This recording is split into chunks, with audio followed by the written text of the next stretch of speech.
그리스도 예수를 위하여 갇힌 자 된 바울과 및 형제 디모데는 우리의 사랑을 받는 자요 동역자인 빌레몬과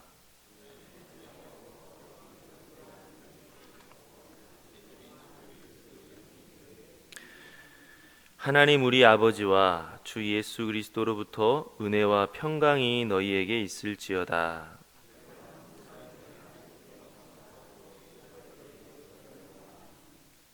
주 예수와 및 모든 성도에 대한 내 사랑과 믿음이 있음을 들음이니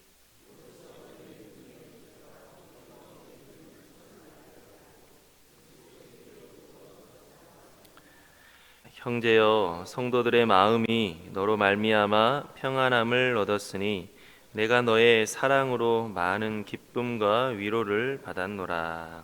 아멘. 우리가 함께 읽은 말씀은 빌레몬서로서 한 장밖에 없는 아주 짧은 성경입니다. 이 말씀은 사도 바울이 빌레몬이라고 하는 사람에게 큰 부탁을 하면서 또 동시에 신앙적인 결단을 요청한 내용입니다. 그것은 바로 이 빌레몬이라고 한 사람에게 해를 끼치고 도망간 노예를 용서해주고 또 그것을 뛰어넘어서 형제로까지 받아들이라라고 하는 내용입니다. 아마도 이 오네시모라고 하는 한 노예가 주인인 빌레몬에게 해를 끼치고 도망쳤다가 흘러 바울에게 가게 됐고 지금은 지난날의 삶을 회개하고 이렇게 살아가게 된 것 같습니다. 그래서 바울은 빌레몬에게 당신에게 지난날 해를 끼치고 도망갔던 이 노예를 용서해 달라라고 부탁하고 있습니다. 지금도 누가 나에게 해를 끼치는 그러한 사람을 용서해 주는 것은 쉽지가 않습니다. 하물며 당시 이 신분제도가 확실했던 시대에서 동일한 인간으로도 보지 않았던 이 도망쳤던 이 노예를 용서해 주고 더군다나 형제로까지 받아들이는 것은 정말 쉽지 않은 일입니다. 그런데 바울은 빌레몬에게 그런 큰 부탁을 하고 있는 것입니다. 나중에 보면 빌레몬은 또 이 부탁을 들어주어서 오네시모를 용서해 준 것으로 보입니다. 도대체 이 두 사람 바울과 빌레몬은 어떤 사이이기에 어떤 관계이기에 이런 어려운 부탁도 할 수 있고 또 들어주는 것이 가능한 일이냐? 다른 것이 아니라 주 예수 그리스도 안에서 하나이기 때문입니다. 주 예수 그리스도 안에서 하나라고 하는 것은 같은 주 예수님을 믿고 같은 주 예수님의 한 몸이 되고 또 같은 주 예수님을 함께 위해서 살고자 하는 그런 목적이 같은 사람들이다라고 하는 말입니다. 그러므로 바로 이렇게 우리는 주 예수님의 뜻을 함께 이루고자 하는 관계이기 때문에 이런 어려운 부탁도 하고 들어주는 순종도 가능한 것입니다. 우리 다 같이 한번 1절 말씀 함께 읽어보도록 하겠습니다. 그리스도 예수를 위하여 갇힌 자 된 바울과 및 형제 디모데는 우리의 사랑을 받는 자요 동역자인 빌레몬과 아멘. 오늘 말씀을 보면 바울은 자기를 소개할 때 그리스도 예수를 위하여 갇힌 자다라고 했습니다. 바울은 먼저 자기의 정체성과 이 편지를 받는 빌레몬의 정체성에 대해서 이야기를 하고 있습니다. 내가 누구인지 알고 있지 않느냐? 나는 예수님을 섬기고 있는 사람, 또 예수님을 위해 살고자 하는 사람이 아니지 않느냐? 그리고 바로 너 또한 그렇지 않느냐? 나와 너는 예수님을 섬기는 사람이고 예수님을 위해서 함께 살기로 한 사람이지 않느냐? 바울은 이처럼 빌레몬에게 우리는 주 예수님 안에서 하나이고 주 예수님을 위해서 함께 살고자 하는 목적이 같기 때문에 내가 이런 어려운 이야기를 너와 함께 나눈다라고 이야기를 하고 있습니다. 또 1절을 계속 보면 바울은 형제라고 하는 말을 씁니다. 형제 디모데. 또 2절을 보면 자매라는 말도 씁니다. 자매 아비야. 바울은 빌레몬에게 말하기를 너와 나는 형제이지 않느냐? 우리들은 예수님 안에서 한 형제이지 않느냐? 서로 출신은 다르고 또 지위도 다르고 나이도 다르지만 한 형제다. 우리는 서로 상관없는 사람이 아니라 하나님 아버지를 함께 모시는 형제 자매이다. 이렇게 이야기를 하고 있습니다. 또 바울은 동역자라는 말을 쓰고 있습니다. 동역자인 빌레몬. 우리는 한 목적을 위해서 연합해서 일하는 동료이지 않느냐? 우리를 위해 이 땅에 오신 예수님의 그 은혜에 감사해서 그 예수님을 위해서 함께 일하고자 우리가 함께한 동료가 있지 않느냐. 너와 나는 서로 친한 사이, 서로 좋아하는 사이, 그것만이 아니라 하나의 어떤 공통된 목적을 놓고서 서로 협력해서 일을 하고자 했던 그런 동료가 아니냐. 그러므로 우리가 이러한 일을 함께 이야기를 나누자라고 이야기를 하고 있습니다. 우리도 교회 밖에 나가서 우리 교인이 아니라 할지라도 그리스도인이라고 한다면 동질감을 느끼고, 그리스도인이라고 한다면 서로 위해주고 협력하고자 하는 것은 우리는 예수님 안에서 한 목적을 가지고 함께 나아간다고 하는 그런 동료의식이 있기 때문입니다. 그래서 교회의 일이 저 사람만의 문제, 저 교회만의 문제가 아니라 마치 내 문제처럼 생각할 이유는 우리는 예수 그리스도 안에서 한 동역자다라고 하는 정체성이 우리에게 있기 때문입니다. 2절에 보니까 바울은 또 병사라는 말을 쓰고 있습니다. 우리 한번 2절 말씀 함께 읽어보도록 하겠습니다. 자매 아비아와 우리와 함께 병사된 아키뽀와 내 집에 있는 교회에 편지하노니. 동역자보다도 더 강조해서 말하는 것이 바로 이 병사입니다. 우리가 주님을 위해서 함께 일하는 것은 맞는데 마치 전투를 치르면서 함께 일하는 사람이 아니냐. 우리가 알다시피 병사는 명령에 따르기 위해서, 전쟁에 승리하기 위해서는 자신의 생활을 내려놓는 사람입니다. 우리가 동료끼리는 어느 정도 협력할 수 있고 동료끼리는 어느 정도 도움을 줄 수 있지만 병사라고 하는 것은 자기를 포기하고 오로지 승리를 위해서 자신을 던지는 자가 병사다라고 할 수 있습니다. 동료는 내가 할 수 있는 것, 도움을 줄 수 있는 것을 따질 수 있지만 병사는 해도 되고 안 해도 되는 문제가 아니라 명령이기 때문에 또 순종해야 되는 그러한 존재입니다. 바울은 빌레몬에게 이 병사라고 하는 이야기를 하면서 너와 나는 그리스도의 명령을 따라서 반드시 이 명령에 순종해야 된다라고 하는 것을 또 강조하고 있습니다.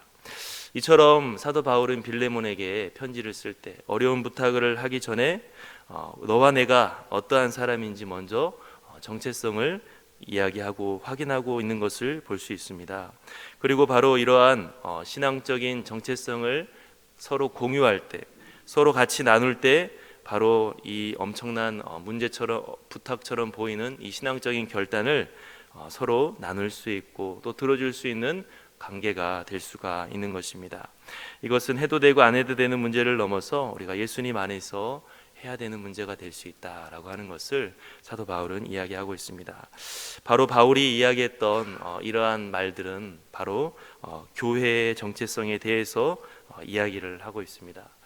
교회는 다른 것이 아니라 예수 그리스도의 안에서 하나 된 자들이며 또 예수 그리스도를 위하여서 살아가는 존재들, 또 예수 그리스도 안에서 한 몸인 것이 바로 교회인 것입니다. 이러한 정체성을 우리가 가지고 있을 때 거룩한 부담감을 느낄 수가 있고 서로 간의 신앙의 결단들을 요청할 수 있도록 이야기를 나눌 수가 있는 것입니다. 우리 한번 5절과 6절을 다 같이 한번 읽어보도록 하겠습니다. 주 예수와 및 모든 성도에 대한 내 사랑과 믿음이 있음을 들음이니 이로써 내 믿음의 교제가 우리 가운데 있는 선을 알게 하고 그리스도께 이르도록 역사하느니라. 아멘. 5절에 보니까 교회는 예수님을 믿고 또 성도를 사랑하는 관계다라고 했고, 또 6절에 보니까 믿음의 교제를 나눈다라고 했습니다. 이 말씀처럼 교회는 믿음의 교제를 나누는 것입니다. 그냥 모이는 것도 아니고 서로 상관없는 사람들이 모이는 것이 아니라 같은 주님을 섬기는 곳이고 같은 주님 안에서 하나가 되었다는 것을 아는 것이고 또 같은 주님 안에서 사랑으로 또 한 마음으로 함께 살아가고 그분이 맡기신 사명을 함께 감당하는 것이 바로 교회다라고 하는 것입니다. 현대 사회가 지나갈수록 사람들의 개인적인 성향이 커가기 때문에 우리들 스스로도 예전에 비해서 이 공동체성을 잃어버릴 때가 많이 있습니다. 앞에 있는 저 자신부터도 이런 공동체성이 예전보다 많이 약화되는 것을 느끼는데 우리가 이러한 사도 바울이 빌레몬에게 이야기했던 것들을 생각하면서 이 말씀들을 귀 기울여 들으면서 우리의 마음 가운데 거룩한 부담감이 있을 때 하나님께서 이 땅 가운데 교회를 세우신 목적을 이루어갈 수가 있을 것입니다. 서로 상관없이 살아가는 것이 아니라 뉴스에서 한국 교회의 어려운 점에 대해서 또 비난하는 점에서 나올 때 마치 남의 이야기인 것처럼 왜 저 사람들은 저렇게 행동하나 라고 남의 이야기인 것처럼 하는 것이 아니라 마치 내 몸의 한 부분이 아파서 같이 힘들어하는 것 같은 안타까움과 긍휼함이 우리가 느낄 수가 있어야 될 것입니다. 우리가 어떠한 교회, 세계 교회든 한국 교회든 우리 교회든 안타까운 점을 바라볼 때 남의 이야기인 것처럼 이야기할 것이 아니라 내 몸이 아픈 것처럼 안타까워하고 내 문제인 것처럼 힘들어하는 그러한 마음을 갖는 것이 바로 우리가 한 몸인 교회로서의 정체성을 가질 때 갖는 거룩한 부담입니다. 나는 안 그런데 저 사람은 왜 그러나 라고 생각하는 것이 아니라 내가 함께 기도해 줘야 될 문제이고 내가 함께 힘써야 할 문제라고 하는 것을 우리는 결코 잊어서는 안 될 것입니다. 우리가 오늘 읽은 말씀 7절 말씀 다 같이 한번 읽어보도록 하겠습니다. 형제여, 성도들의 마음이 너로 말미암아 평안함을 얻었으니 내가 너의 사랑으로 많은 기쁨과 위로를 받았노라. 아멘.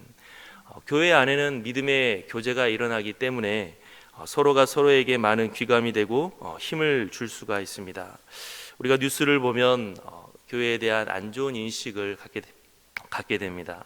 그런데 저는 이제 낮, 해, 밤, 달, 낮엔 해처럼 밤엔 낮처럼이라는 하나에 500원 이 정도밖에 안 되는 쪽지를 가끔 볼 때가 있는데 그런 거를 보면 마음의 은혜를 받습니다. 왜냐하면 그 쪽지 안에는 좋은 이야기들, 긍정적인 이야기들이 많이 있기 때문입니다. 우리가 어떤 이야기를 듣고 어떤 사람과 함께 하느냐에 따라서 우리의 마음이 바뀌게 됩니다. 교회에 대한 비판적인 기사를 쏟아내는 뉴스를 보게 되면 우리는 교회에 대해서 또 우리의 신앙에 대해서 회의감을 가질 수 있습니다. 하지만 신앙적으로 훌륭한 사람들의 이야기를 듣고 그들의 간증을 우리가 많이 듣게 되면 신앙의 가치를 발견하게 되고 나 또한 한번 새롭게 시작해 보고자 하는 도전을 받게 됩니다. 이처럼 교회는 서로 상관없는 것이 아니라 믿음의 교제를 나누는 것이고 서로 믿음의 교제를 나눔으로 통하여서 서로에게 귀감이 되고 감동을 줌으로써 함께 하나님 나라에 이를 때까지 이끌어주고 또 격려해 줄 수 있는 그러한 공동체로 하나님께서 만드신 곳입니다. 그래서 우리가 우리 스스로의 행동에 대해서 그저 생각하는 것이 아니라 영향력을 끼칠 수 있다라고 하는 것을 우리는 잊어서는 안 될 것이고 또 우리가 좋은 신앙의 선배들의 이야기들 또 신앙의 그러한 동료들의 이야기들을 귀 기울여 듣고 또 우리도 그렇게 될 수 있도록 하나님 앞에 기도하며 나아가야 할 것입니다. 나도 참 어려운 상황 속에 있는데 나보다도 어려운 상황 속에서도 순종하는 사람들의 모습을 보면 도전을 받게 됩니다. 바로 그러한 신앙적인 힘이 살아있는 곳이 곳곳에 있다라고 하는 것을 우리는 잊지 말고 항상 말씀 가운데 또 믿음의 교제 가운데 우리가 거룩한 부담감을 뛰어넘어 거룩한 도전감을 가지고서 함께 나아갈 수 있는 우리 교회 공동체가 되어야 될 것입니다. 오늘 이렇게 빌레몬서의 첫 부분을 함께 살펴보면서 사도 바울은 아주 어려운 부탁이고 또 신앙적인 결단을 요청하는 가운데 나의 정체성에 대해서 그리고 또 이 말을 듣고 있는 너의 정체성에 대해서 함께 이야기를 나누고 있습니다. 오늘 이 말씀 다시 한번 살펴보면서 교회로 부르시고 그리스도인으로 부르신 우리 주님의 음성을 듣고 나아갈 수 있는 저와 여러분들이 될 수 있기를 간절히 바랍니다. 우리 함께 기도하겠습니다. 사랑의 하나님 아버지 감사합니다. 오늘 또 저희를 불러주시고 이렇게 하루를 하나님 안에서 시작할 수 있게 하시니 참으로 감사합니다. 하나님, 우리가 오늘 이 자리에 설 수 있는 것이 내가 잘해서 나만의 힘으로 서는 것이 아니라 누군가의 전도로 또 누군가의 기도로 또 어떤 교회 공동체의 섬김과 헌신으로 설 수 있다는 것을 잊지 않고 늘 겸손하게 나아갈 수 있는 저희들 되게 도와주시옵소서. 오네시모가 용서를 받고 설 수 있듯이 사도 바울이 용서를 받고 살 수 있다고 고백하듯이 우리들도 많은 은혜 속에 살아온 존재임을 잊지 아니하게 하시고 믿음의 교제 안에서 그러한 은혜의 흐름을 전할 수 있는 우리 모두가 다 될 수 있게 도와주시옵소서. 하나님, 우리들은 할 수 없는 존재임을 아시오니 성령께서 우리 안에 부정적인 마음과 성령께서 우리 안에 아버지 하나님이시여 더러운 마음들은 흘려보내며 생수가 솟아나서 거룩한 마음과 깨끗한 마음이 흘러갈 수 있도록 도와주시옵소서. 오늘 하루를 주님께 의탁하며 예수님의 이름으로 기도하옵나이다. 아멘.